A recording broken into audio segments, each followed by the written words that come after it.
Here's a peacock. Shot that image thinking, yeah, I will do something with this at some point. So I thought about how to play with this in Photoshop. Oh, let me take it into Silver Effects Pro and see what I can do with it there.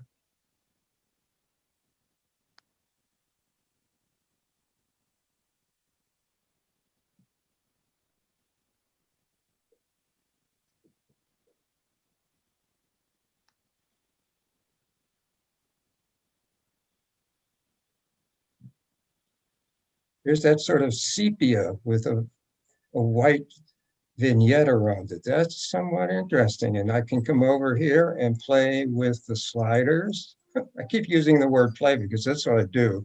I'm playing with them to see different ways that I want to present this image and amplify the blacks a little bit. That changes that quite a bit. But I'll come up back up to some of the other ones. Here's just 002. Change some of the contrast on this just a little bit. Again, I can do this even more when I get it back into Photoshop. That's interesting. I'll open up the midtones a little bit more. Oh, yes, I do just really a very high key and amplify the highlights and the blacks. Again, each time if I wanted that image, I'd need to click OK, save it, then come back into Silver Effects Pro. Right now, I'm simply showing you the very varied and multiple ways of working through this. Happen to like 15. I'll come back to that in a minute. Oh, no, I like that one too. Number 20. Hey, John. Yes.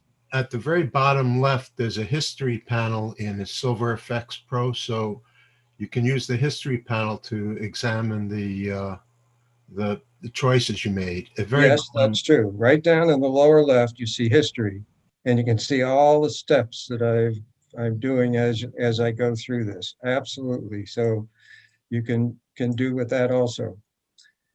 Someone asked earlier about the zones. So over in the lower right corner, you have loop and histogram. If histogram shows me that, and I want to talk about the histogram of magnolia that I'm going to bring in, but specifically, you notice that histogram is not touching the right, which means I don't have any blown out whites. I have a lot of room on the black side, on the dark side. So it's a very good histogram. The other is to look at the loop, and it has 0 to 10. And Ansel Adams came up with the zone system.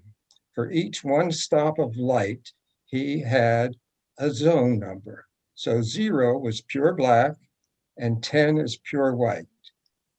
1 is one stop black, one stop more light than pure black. 2 is 2 stops more, and mid-tone gray is number 5. So when you put your cursor over these numbers and look back in, you can't see it because the screen isn't going to show it that well. But when you bring it up and do it on your home monitor, wherever you put your cursor, it will show you on the image where that zone is located. And if I come up to the 10, it's not showing any areas in my image that is pure white, blocked up, blown out, none. The histogram shows that to me also, but someone asked about these numbers. They are the zones, one stop increment for each midtones, 5 up to 10, down to the left, 0 pure black. And I want to take this back into Photoshop.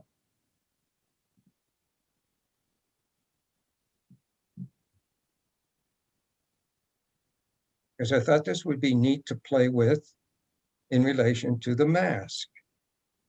Putting a mask on it and bringing some color through for the black and white.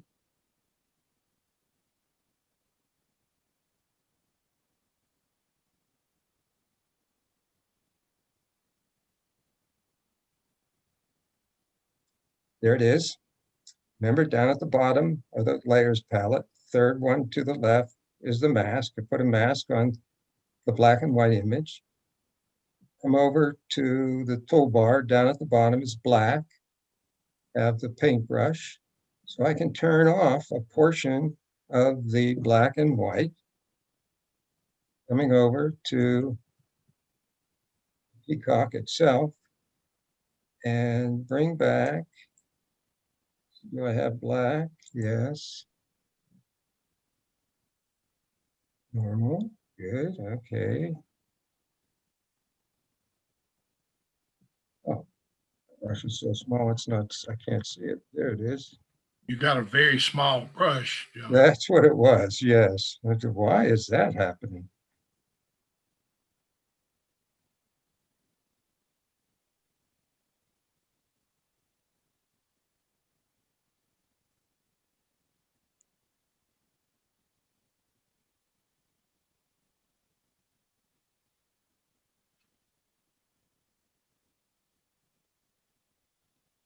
I'm not creative.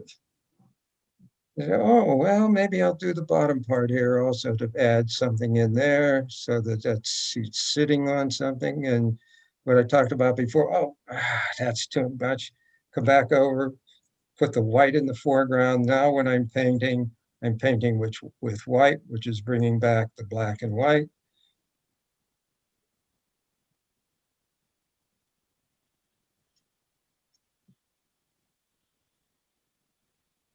Switch back to black.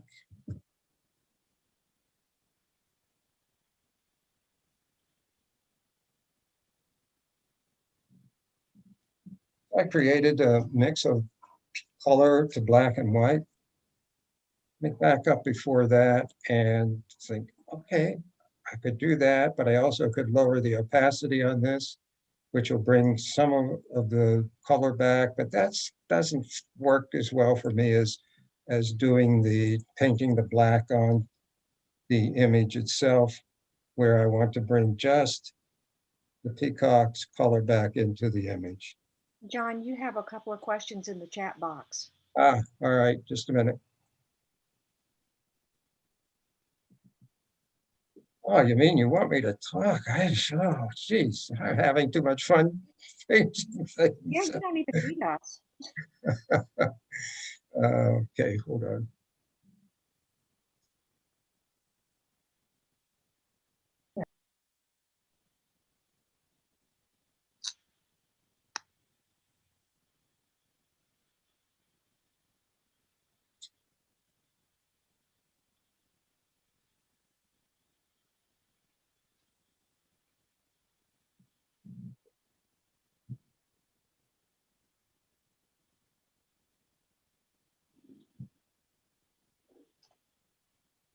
First question is, can I create black and white in Photoshop? I'm going to show that to you next. And the other is, can you use a selective tool in Silver Effects to add color? No, you cannot. You can only do that when you bring it back into Photoshop.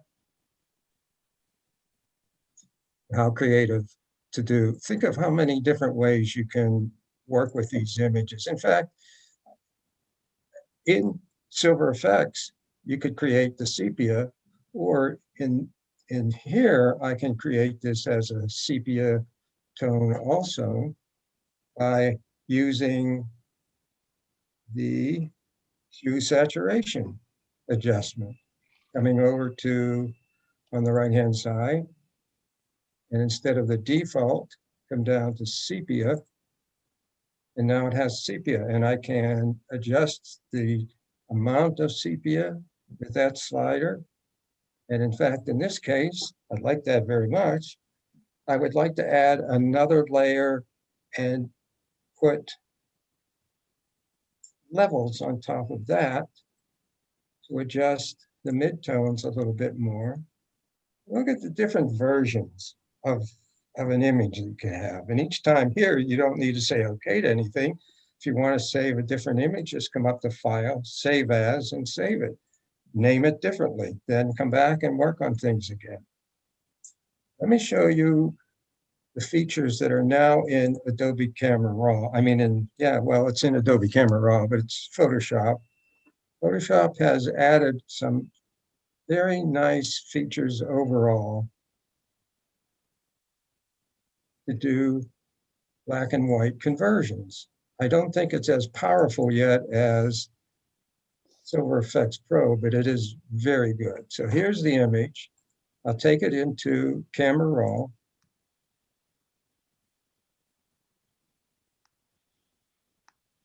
Over on the right-hand side, at the top, close the Basic tab. You see just above it, it says Profile, Color. If I do the drop-down, I could do monochrome, which would change it to black and white. Let me come back to the color. More importantly is if you come down to Browse, click that, you have multiple options. I'll close the Basic and I'll come down to Artistic. And then just putting my cursor over each one, it gives me a different view of that color image. So I can adjust color very easily. Forget about monochrome right now. Just adjusting your color images in different ways. There's a preset. That's a very nice artistic preset.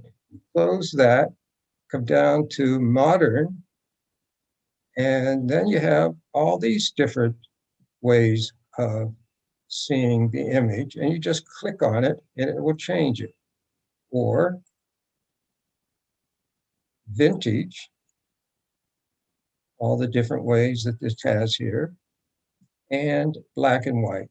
And in black and white, rather than just saying monochrome, it gives me different versions of presets similar to Silver Effects Pro that I might want this image to be for black and white.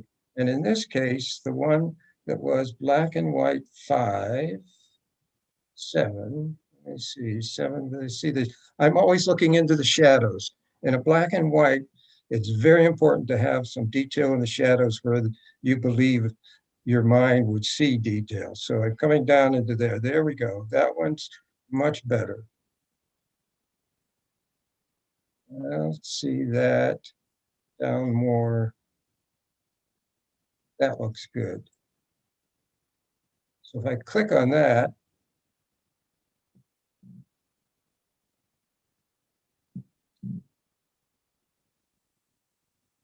and come back to my Basic tab, which I'm still in Adobe Camera Raw, I can do adjustments here and sharpen it a little bit more. I can open up the shadows a little bit, increase the contrast just a little bit. And now I can take it back into Photoshop and do more things here if I need to. For example, I don't think I need to, but if I needed to, and I wanted to open up some of the shadows, I can bring in, let me get my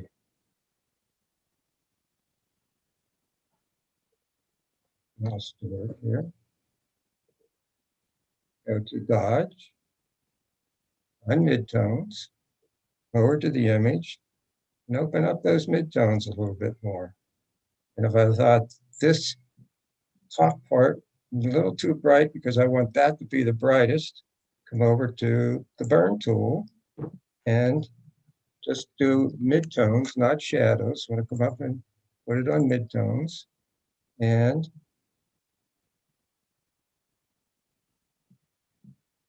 darken that just a little bit. So the brightest area is here, a little brighter here. So I want the eye to come here first, back over to the Dodge tool, put it on highlights, and just open those up a little bit. So now I have history, so I can show you how that opened, and here's where we are.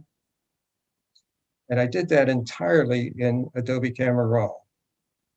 I'll show you a little bit more related to that. So I take it up to, go up to filter.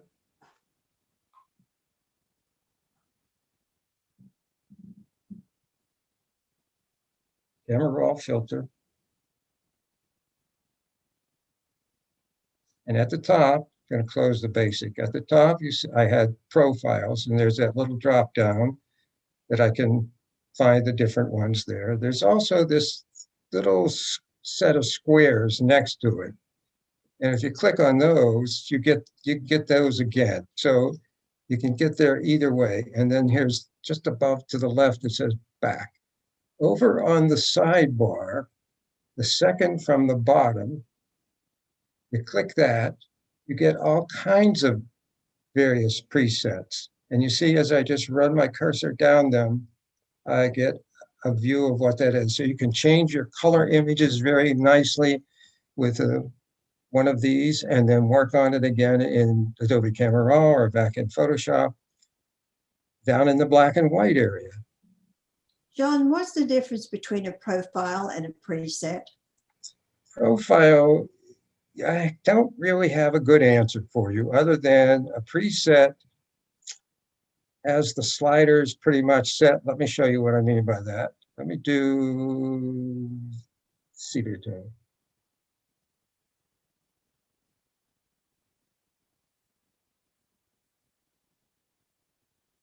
You need to come back to the top of the right-hand side in order to get back to the basics. Oh, I didn't do it.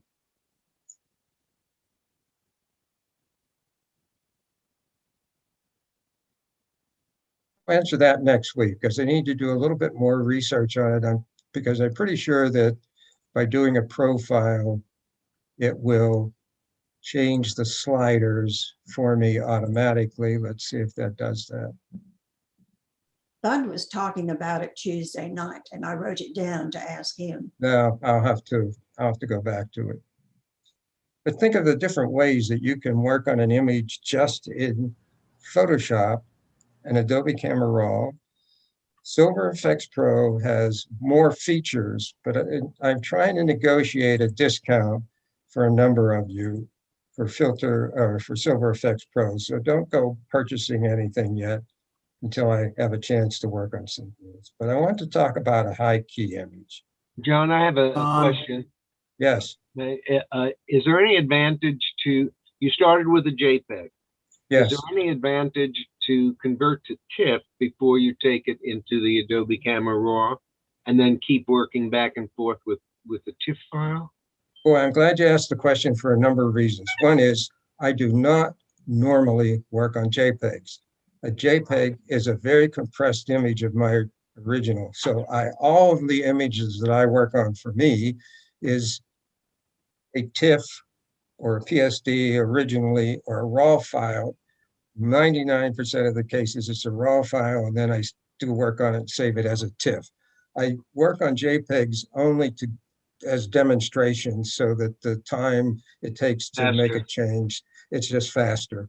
But I do not want my images in JPEGs because they're compressed. And I make prints, and I want high quality prints. And a JPEG's pretty tough to get the same kind of quality print, especially in the shadow areas. The pixels block up fairly quickly in the shadow side. Film, it was the other way around, blocked up fairly quickly in the highlights, but in digital, I want as many pixels I can have. So I save everything as from a RAW file to a TIFF. This image, I want to show you the histogram of this image. So come down and get a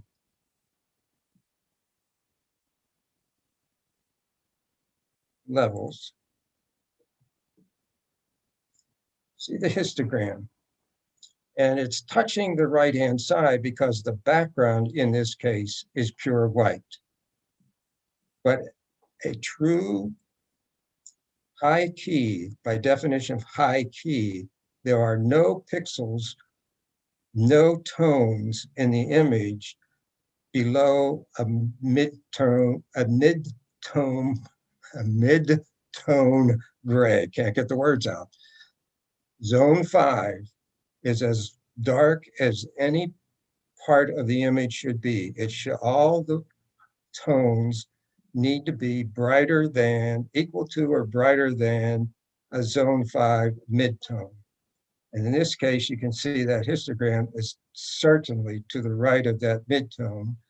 And even in this case, it touches to the far right right, because the background is that way. But nowhere in this magnolia is there pure white. Nothing. It is brighter than a midtone, but it's not blocked out.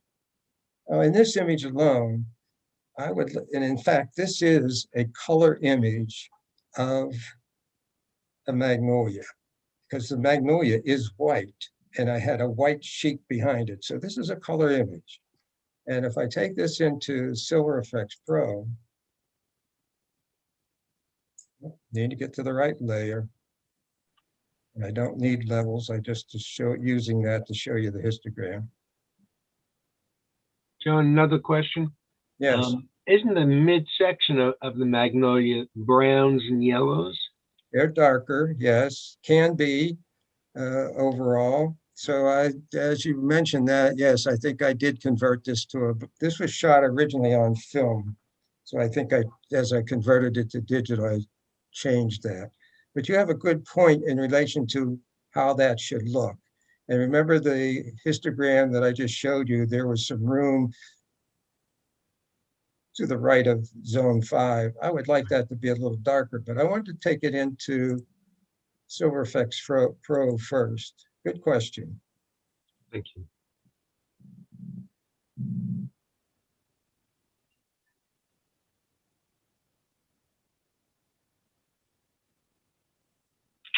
There you go. Yeah, and you see all the different aspects of this.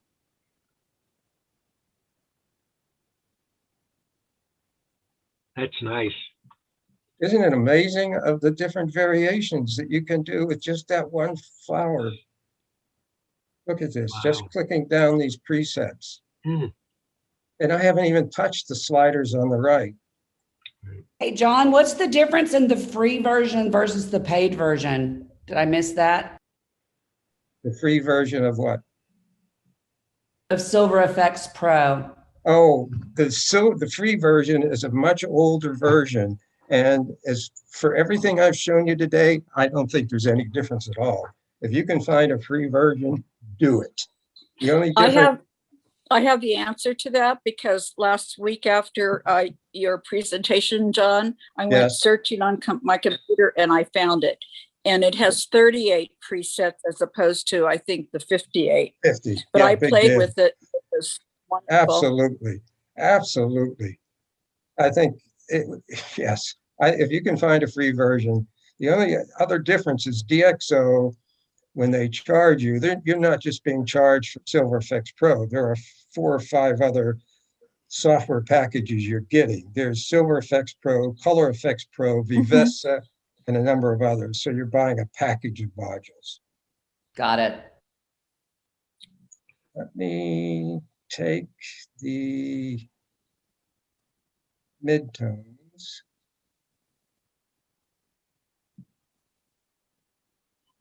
Okay, let's take this back into Photoshop.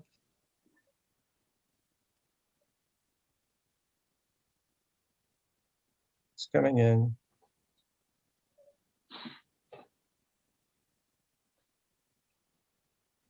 Wanted to show you something that I've done with this. Let's look at the histogram. See the histogram? That means it's high key. Mhm. Nothing darker than a mid-tone gray. Even in the center here, nothing really darker than that. That's interesting to see. Right up to it, you can see the histogram comes right up almost to a zone 5. But that's the definition of high key. Now, one of the things I wanted to do was play with this the other day. So can come over, I'm going to click on the quick selection tool. And when I do that, up at the top in the bar, it says select subject. You're going to hate me after this presentation because you'll be sitting for hours playing with this stuff. I want to get that little extra piece there. When It's you make your selection, could you go to levels and let's check the histogram on the just the selection, please? Absolutely. Let's do that. There you go. See the gray? So this now is that dark area. Yeah, good point. Right there. You see, it's a little darker than a zone 5. Mhm. But you have nothing blown out in this either. Nothing, no. Well, the background is, yes, but not the flower, right. Now, let me show you this because I wanted to do the subject. I was playing with this the other day. Select the subject and then come up to, and see, do I have it all correct? No, there's something has to come out there. Okay, good. Should get those little pieces also. I'll try one of them.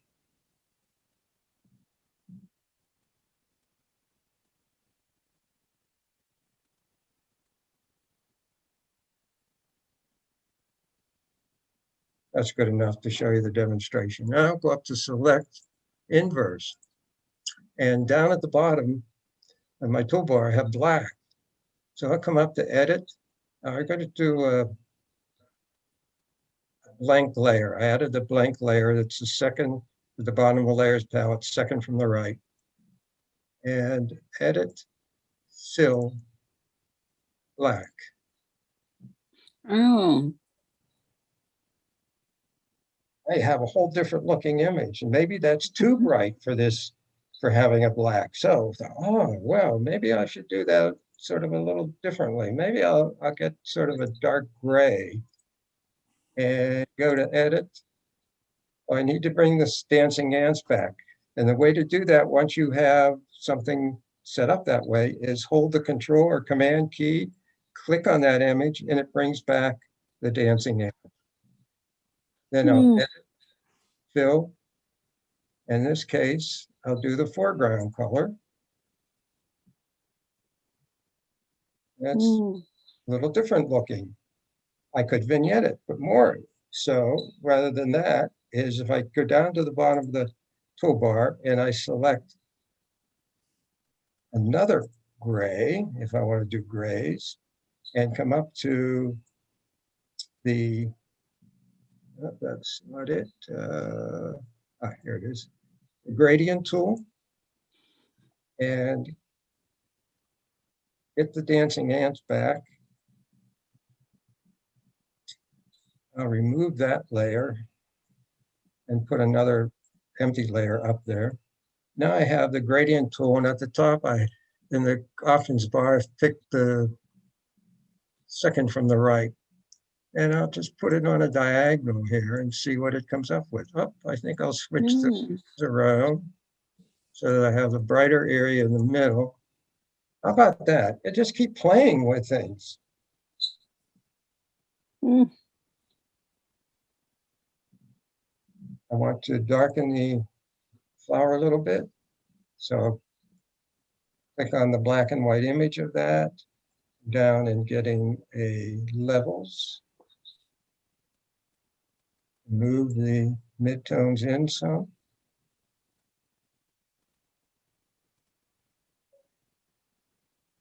Come back to the background. I think I'll darken the darker area a little bit more. Come to the gradient. Put it on an angle. Whoop. Doesn't do it that way, does it? Need to get the dancing ants.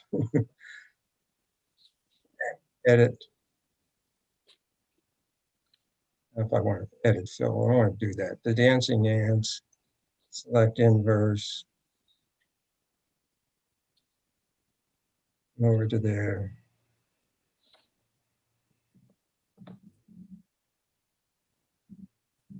What is that? Or I'll take the second from the left.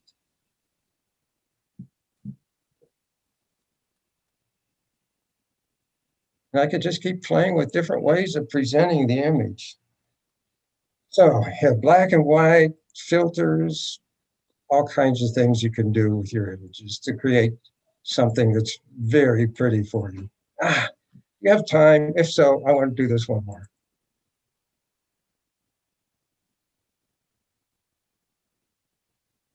Silver Effects Pro.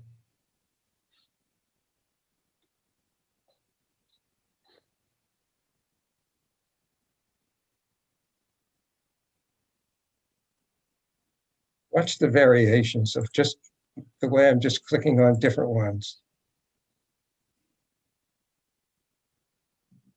Think how many variations here you could create and haven't even touched the sliders.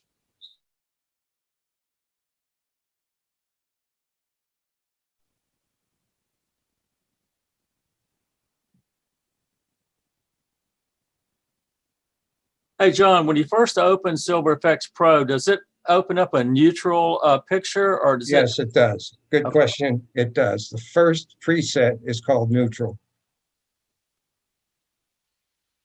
John, I have a copy of the 2017 Google free Nick collection full, and I sent in the chat room everyone my email.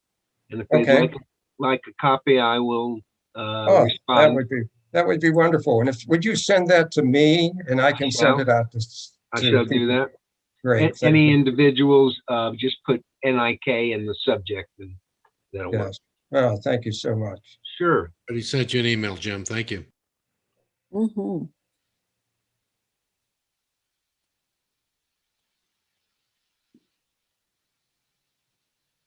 Wait till this to come back from Silver Effects.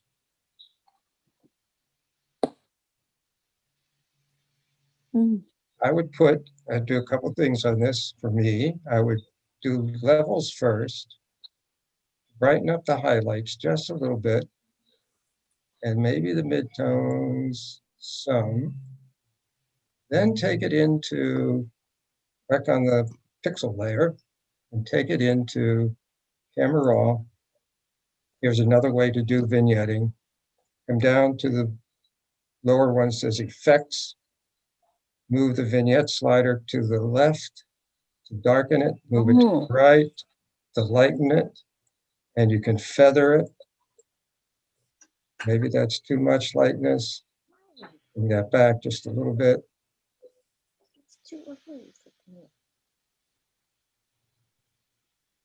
So go play, folks. That's the whole idea. Play with these tools. If you have any other questions, you have my email. Question, and I'm going to continue some of this again next week because there are some images that I have that we will play with.